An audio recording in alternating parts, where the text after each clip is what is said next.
ভজ গৌরাঙ্গ কহ গৌরাঙ্গ লহ গৌরাঙ্গের নাম রে। না বন্ধুরা, এটা বাউল গীতি নয়, এটা একটা রবীন্দ্র জয়ন্তী স্পেশাল জুয়েলারি তৈরি করেছি। এই শিল্পকার ক্লে দিয়েই আমি করি। আর জুয়েলারি প্রসেসটার মধ্যে আমি কানের দুলটা আপনাদের ডিটেলিং দেখিয়ে দিচ্ছি, তারপরে লকেটটা দেখাইনি, ওটা মানে কমপ্লিট লুকই দেখিয়েছি। দেখুন আপনারা, খুব ইজি ওয়েতে বানিয়েছি, এটা এমন কিছু নয়, কিন্তু খুব কিউট, খুব সুন্দর দেখতে হয়েছে। এই কানবালির ডিজাইনে এগুলোকে করেছি। এই একটু কাটিং করে নিয়ে রাউন্ডটার ভেতর দিয়ে কাটিং করলে কানবালির মতন হয়ে গেল। তার উপরে ছোট্ট ছোট্ট একতারা বসাতে না ভীষণ সুন্দর লুকটা এসেছে। ছোট্ট একতারাগুলোই এর মূল আর কি অ্যাট্রাকশান। আর এটা আমি মানে খুব ইজি ওয়েতে বানিয়েছি। আমি আপনাদের আগেও বলেছি যে আমার তো কোনো ট্রেনিং নেই, আর আমি নিজের হবি জন্যই করি এগুলো। আর ট্রেনিং নেবার না লিটারেলি আমার এখন সিচুয়েশানও নয়, আর আমার সময়ও নেই, সেই জন্য আমি আর ওসবে যাই না। আমি নিজেই যা পারি করি। এবার যেহেতু আনাড়ি মানে একদম যদি শুরু থেকে কেউ করতে চায়, তাহলে কিন্তু তার আমাকে দেখলে করলে সুবিধে হবে, আমার এটা মনে হয়। হ্যাঁ, তো এখন হাতে ধরে শেখার ব্যাপারটা যেটা, এই আমাদের মতন যারা আন্দাজে করে তাদের তাকে একটু তাড়াতাড়ি শেখা যায়। তো দেখতে যদি আপনাদের কাজে লাগে আমার খুব ভালো লাগবে। আর এটা হবি প্রফেশন, যার যা ইচ্ছে সে সেরমভাবে ইউজ করতে পারেন। আর কী বলে, আমি এই যখনই মানে আমি ফ্রি টাইম পাই আমি একটা জুয়েলারি বানাই বা একটা ক্রাফট করার চেষ্টা করি।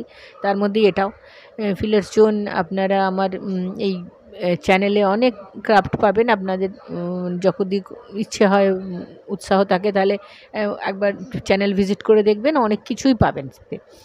তো অনেক বেস্ট মেটেরিয়াল, অনেক রকম যখন যেরকম আমার মাথায় আসে আমি সেরকমই করি, তা দেখতে পারেন। আর এই যেরকম এবারে যে এই একতারাগুলো, এই ছোট্ট ছোট্ট একতারাগুলো এতে সেট করে করেছি আমি, এটা আমার খুব ভালো লেগেছে আর কি। মানে তৈরি হওয়ার পরে লুকটা দেখুন, খুব সুন্দর, খুব নতুন, মানে নিখুঁত, ভীষণ সুন্দর লাগছে দেখতে। নিখুঁত কতটা জানি না, কিন্তু দেখতে খুব সুন্দর লাগছে। আর কালার করার পরে তো এটা একদম পুরো চেঞ্জ হয়ে গেল। আর লকেট পার্টটাতে আমি একটুখানি কাজ করেছি। এটা কেন বড্ড ছোটো, তো এই ইয়াররিংসগুলোতে অত কাজ টাজ কিছু করতে পারিনি, ওটা ব্রাশ দিয়েই করেছি যা করার কালার করার সময়। এটাই সেট করাগুলো একটুখানি যথেষ্ট বেগ পেতে হয়, খালি মানে হাত থেকে পড়ে যায় বা এদিক ওদিক হয়ে যায়। যেমন এই বলটা সরে যাচ্ছিলো, আবার টেনে এনে লাগাতে হলো। এইগুলো একটুখানি বসে বসে ডিটেলিংগুলো করতে হয়, এতেই যা সময়টা লাগে। আর এই যে এটা লকেট পার্টটাই আমি একটুখানি মানে কাজ করেছি আর কি। ব্রাশ দিয়ে নয়, এই পেন্সিল দিয়ে আর টুথপিক দিয়ে, এসব দিয়ে একটু যতটা পেরেছি একটু ডিজাইনিং করার চেষ্টা করেছি। তারপর দেখলাম বডি পার্টটাতেও একটুখানি করা যায়, সেটাও করলাম। তা ওভারঅল দেখতে ভালো লাগছে। এবার কালার পার্টটাতে আমি একটা মাথায় জিনিস ছিল যে আমি প্রথমে আজকাল এটাতে আমি একটুখানি হোয়াইট কালার করে নিই, তাহলে কী হয়, কালার শেড দিলে কালারগুলো ফোটে ভালো। তো আমি ওই জন্য সবসময় সাদা রঙটা আগে করে নিই, বেসটা আগে করে নিই। ছোট্ট তো সরু ছোট তুলি দিয়ে অনেক টাইম নিয়ে করতে হচ্ছে, খালি পালিয়ে যেন মনে হয় হাত থেকে পিছলে যাচ্ছে করে। আর ক্যামেরা বলে আমি তো হাতে করে তুলে নিয়ে করতে পারছি না, ওটা আমার মাটিতে রেখে করতে হচ্ছে, তো ওতে খালি পিছলে যাচ্ছে। যাই হোক, তা এখন আমি হ্যাবিচুয়েটেড হয়ে গেছি, এখন আমি করতে পারি।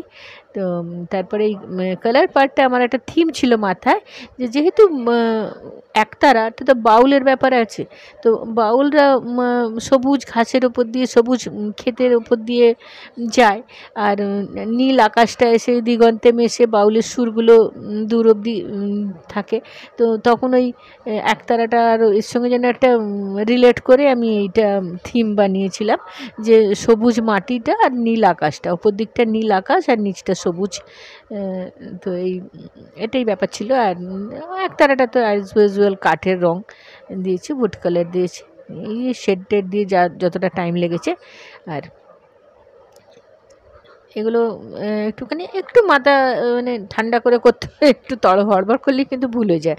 তো এগুলো অনেকটা সময় লেগেছে। আর একতারার এই তারগুলো আমি জুয়েলারি মেটেরিয়ালের যে পিনগুলো থাকে সেই পিনগুলো ইউজ করেছিলাম, দুটো দুটো করে পিন ভি শেপ করে লাগিয়ে দিয়েছিলাম, যার জন্যে তারগুলো তারেরই হয়েছে, খুব সুন্দর দেখতে লাগছে। এটা অলমোস্ট কমপ্লিট হয়ে গেছে।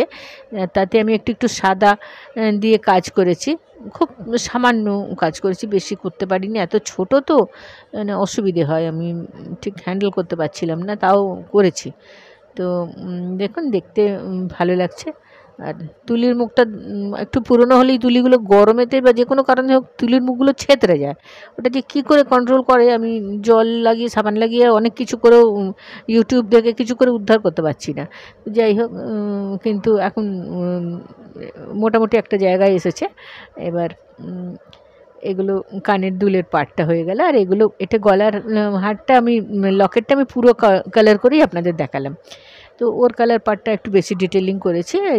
আর এই পেছনগুলো আমি পরে রং করে দিয়েছি, কারণ এগুলো দেখতে বাজে লাগে, রং করা মানে ভিডিও বানানোর সময় কোনো রং হয়নি, লাস্টে রং করেছি, সেটা আর ভিডিও করা হয়নি।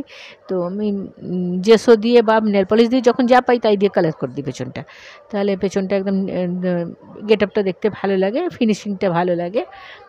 এই আর এটা আমি একটুখানি কার দিয়ে নেকলেস বানিয়েছি, কারণ কারের নেকলেসটা বেশ ভালো লাগে এরকম টাইপের লকেটের সাথে। এই যে দেখুন আপনারা কমপ্লিট লুক।